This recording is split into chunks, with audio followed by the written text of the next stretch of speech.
ఒకసారి ఆంధ్ర రాష్ట్ర ప్రజలందరూ కూడా నమస్కారాలు చెప్తూ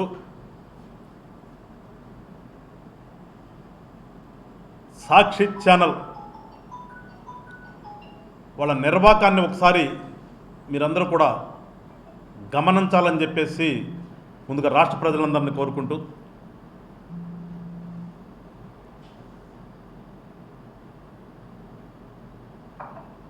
జర్నలిజానికి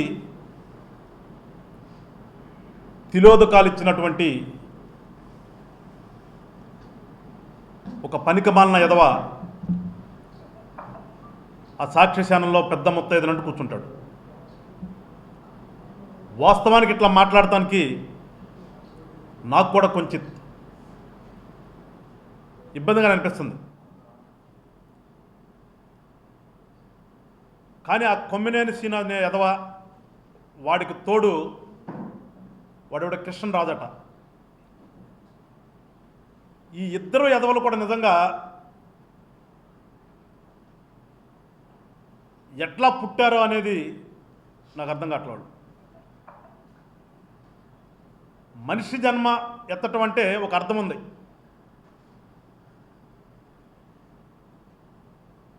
ఒక సాంప్రదాయం ప్రకారం ఒక భార్యాభర్తకి పిల్లలు పుడతారు.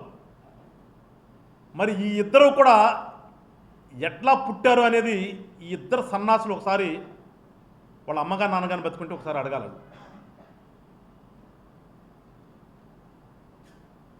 జర్నలిస్టం అనే ముసుగేసుకుని నాకు తెలిసి ఇద్దరికి కూడా 6-10 దాటుంటాయి. ఇద్దరు సీనియర్ సిటిజన్ అంటారు. ఇద్దరు కూడా ఈ వయసులో పిల్లలకి మంచి మాటలు చెప్పవలసినటువంటి ఎదవలో వాడెవడో కొట్టేసిన డబ్బులతో ఒక ఛానల్ పెడితే ఆ ఛానల్లో కూర్చుని ఆ కొట్టేసిన డబ్బుల్ని తీసుకుంటూ ఏమి సంభాషణ చేస్తున్నాము, ఏమి చర్చ పెట్టాము అనే ఇంగిత జ్ఞానం లేకుండా మాట్లాడేటువంటి మాటల్ని రాష్ట్ర ప్రజలందరూ కూడా చూశారు. ఈ ఎదవలు అర్థం చేసుకోవాల్సింది ఏంటంటే ఆంధ్ర రాష్ట్ర ప్రజలు ఎంత సౌమ్యులో అని అర్థం చేసుకోవాలి. ఫస్ట్ ఈ ఆంధ్ర రాష్ట్ర ప్రజలు సౌమ్యులు కాకపోతే వీళ్ళిద్దరి దండలకి ఫోటోలకి దండలు పడి 2 రోజులు అయిపోయింది. ఇప్పటికి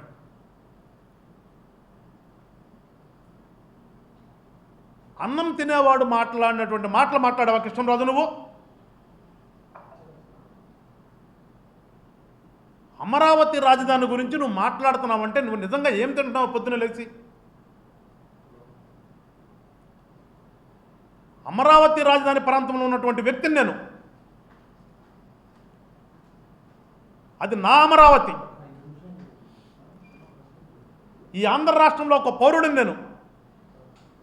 నువ్వు అమరావతిని క్రిటిసైజ్ చేసావు, ఆంధ్ర రాష్ట్రాన్ని క్రిటిసైజ్ చేసావు. అరే ఎదవా, అసలు నీకు తెలుసా? అసలు ఎనాలిసిస్ ఏంటో తెలుసా నీకు? నీ గురించి ఎంక్వైరీ కూడా చేయదలుచుకోవాలి నేను. మరి నువ్వు ఏ పేపర్లో ఏడ్చావో తెలియదు నాకు, లేకపోతే ఏ ఛానల్లో చేసావో కూడా తెలియదు నాకు. పేరుకు మాత్రం ఒక సీనియర్ జర్నలిస్ట్ అని చెప్పేసి నీతో మాట్లాడితే ఆ ఎదవ చెప్తాడు. వాడికి వాడు చెప్పుకుంటాడు నేను సీనియర్ మేధావిని, కడమ వాళ్ళందరూ ఇష్టంగా మాట్లాడుతున్నారని.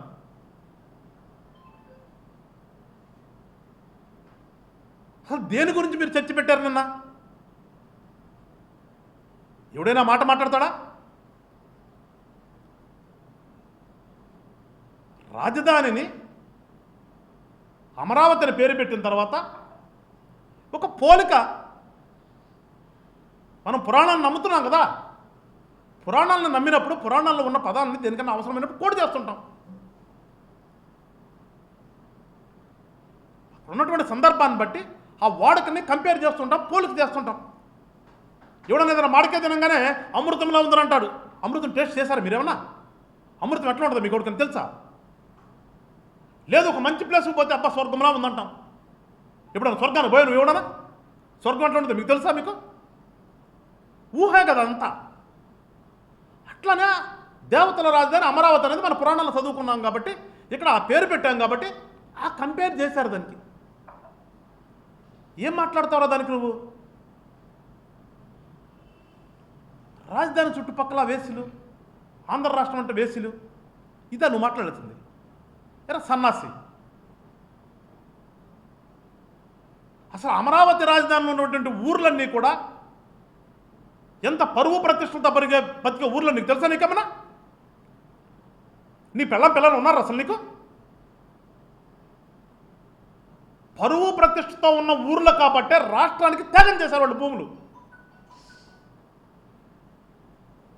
రాజధానికి భూములు ఇచ్చినటువంటి ప్రాంతం అంతా కూడా పరువు ప్రతిష్టలతో బతికేవాళ్ళు, ఎదుటివాడి అభివృద్ధిని కోరుకునే వాళ్ళు, ఎదుటివాడి సుఖాన్ని కోరుకునే వాళ్ళు కాబట్టి వాళ్ళకున్నటువంటి భూమిని రాష్ట్రానికి ఇచ్చారా రాష్ట్రం అభివృద్ధి కోసం. నువ్వు సత్య వయసు వచ్చినా కానీ ఇంకా నువ్వు ఆ సాక్షిశాలలోకి పొద్దున్న కూర్చున్నావు దేనికోసం? నువ్వు వాడిచ్చే డబ్బుల కోసం.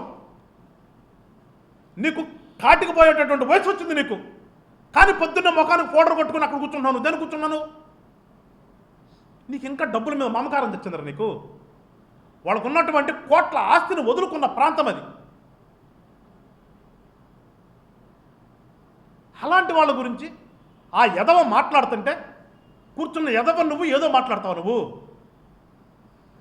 ఖండించాల్సిన అవసరం లేదా దాంట్లో నీకు? పొద్దున్న మీ ఆవిడ నీకు అన్నం పెట్టిందా? ఇంకన్నం పెట్టి పంపించిందా నీకు?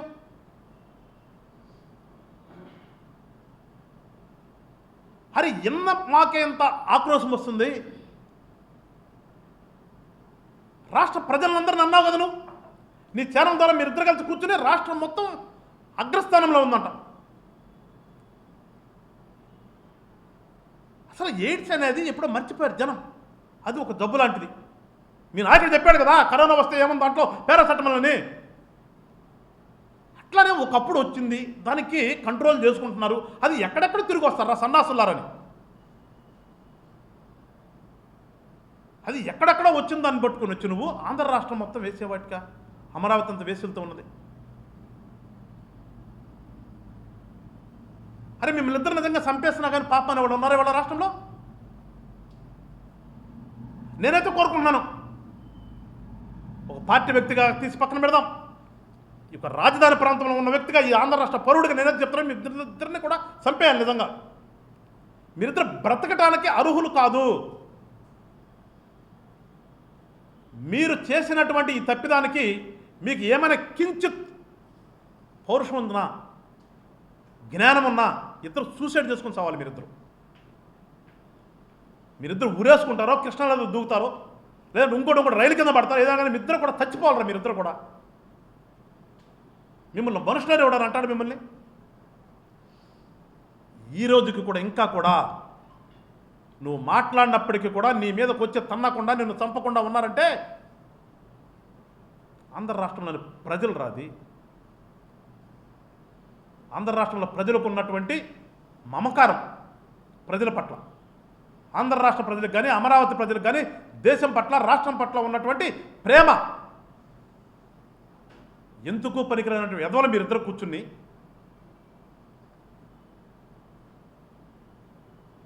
మీ ఇద్దరి నుంచి క్షమాపణ కూడా కోరను నేను. మీకు ఏ రకంగా శాస్త్రి జరగాలో ఆ రకంగా శాస్త్రి ఖచ్చితంగా జరగాలని కోరుకుంటున్నాను. సాక్షి ఛానల్ కూడా జనసేన పార్టీ నుంచి సాక్షి ఛానల్కి హెచ్చరిస్తున్నాం. గత 5 సంవత్సరాలు మీరు చేసినటువంటి దుర్మార్గాలన్నింటినీ కూడా ప్రజలు భరించారు. నీకు అధికారం ఉంది కాబట్టి నీ ఇష్టానుసారంగా పబ్లిష్ చేసావు నీ పేపర్లో, నీ ఇష్టానుసారంగా ప్రచారం చేసావు నీ ఛానల్లో. బలవంతాన కొన్ని ఛానల్స్ని కట్ చేసి నీ ఒక్క ఛానల్లో వచ్చేటట్టుగా చేసావు. కానీ కూటమి ప్రభుత్వం వచ్చిన సంవత్సరమైనా కానీ నీ ఛానల్ మీద కానీ నీ పేపర్ మీద కానీ ఎక్కడా కూడా మేము ఆంక్షలు పెట్టలేదు. ఎందుకంటే ప్రతిపక్ష పాత్ర పోషించే ఏడుపు నీలో ఉందేమో కొంచెం గొప్ప అన్నా కానీ ఆ పని చేస్తావని చెప్పేసి ఆగాం. కానీ నువ్వు ఎంత విషం కక్కే పరిస్థితికి వచ్చినప్పుడు ఖచ్చితంగా ఆంధ్ర రాష్ట్రంలో ప్రభుత్వాన్ని నేనైతే జనసేన పార్టీ కోరుతున్నాను, తక్షణమే సాక్షి ఛానల్ని, సాక్షి పేపర్ని రెండింటిని కూడా బ్యాన్ చేయాలి. ఎందుకంటే గవర్నమెంట్ మీద కాన్స్పైరీ చేసేటటువంటి ఒక వ్యవస్థలు అవి రెండు కూడా ఆ కుట్రదారులను ఖచ్చితంగా బ్యాన్ చేసి వాళ్ళ మీద కేసులు పెట్టాలి. ప్రజలను కూడా కోరుతున్నాను, స్వచ్ఛందంగా మీరందరూ కూడా రేపటి నుంచి ఆ సాక్షి ఛానల్ అనే ఛానల్ని కట్ చేయండి. ఆ పేపర్ వాళ్ళు ఊరికి తీస్తారు నాకు తెలిసి. ఇప్పుడు ఆ ఊరికినా కూడా తీసుకోవద్దు, వాటన్నిటిని కూడా ఏ పూటకు అప్పటి తగలబెట్టండి అని చెప్పేసి రాష్ట్ర ప్రజలందరూ కోరుతున్నాను. ఎందుకంటే దుర్మార్గంగా మాట్లాడినటువంటి ఆ ఛానల్ కానీ ఆ పేపర్ కానీ ఆంధ్ర రాష్ట్రంలో ఉండటానికి అర్హత ఉందో లేదో ఒకసారి ప్రజలందరూ మీరే విజ్ఞత ఆలోచించి ఒక నిర్ణయం తీసుకోవాలని చెప్పేసి ప్రజలందరూ కూడా కోరుకుంటూ, తక్షణమే సాక్షి యాజమాన్యం మీ అంతటా మీరు వైండప్ చేసుకుని రాష్ట్రం నుంచి వెళ్ళిపోతారా, జనము మీ మీద పడి పగలగొట్టి ఇరగొట్టిన దాకా మీరు ఎదురు చూస్తారో మీరే నిర్ణయించుకోండి అని చెప్పి తెలియజేస్తూ, మరొక్కసారి ఆ ఇద్దరు ఎదవల్ని కూడా మీరు బ్రతికున్నప్పటికీ కూడా ఆంధ్ర రాష్ట్రంలో చచ్చిపోయిన వాళ్ళ కింద లెక్కన మీరిద్దరూ కూడా ఒకసారి తెలుసుకోండి. ప్రజలందరూ కూడా సంయమనం పాటించినందుకు మిమ్మల్ని అందరినీ కూడా నిజంగా చేతులెత్తి మొక్కుతూ, మీకు ఇలాంటి ఎదవల గురించి మనం పెద్దగా ఆలోచించాల్సిన అవసరం లేదు. మన ధ్యేయం రాష్ట్రం అభివృద్ధి, మన ధ్యేయం ప్రజల యొక్క సుఖ సంతోషాలు. కాబట్టి మీరందరూ కూడా సంయమనం పాటించండి. సాక్షి ఛానల్కి ప్రజలు చేయవలసినటువంటి శాస్త్రి ప్రజలు చేయాలని చెప్పేసి కోరుకుంటూ సెలవు తీసుకుంటాను. జై హింద్, జై జనసేన.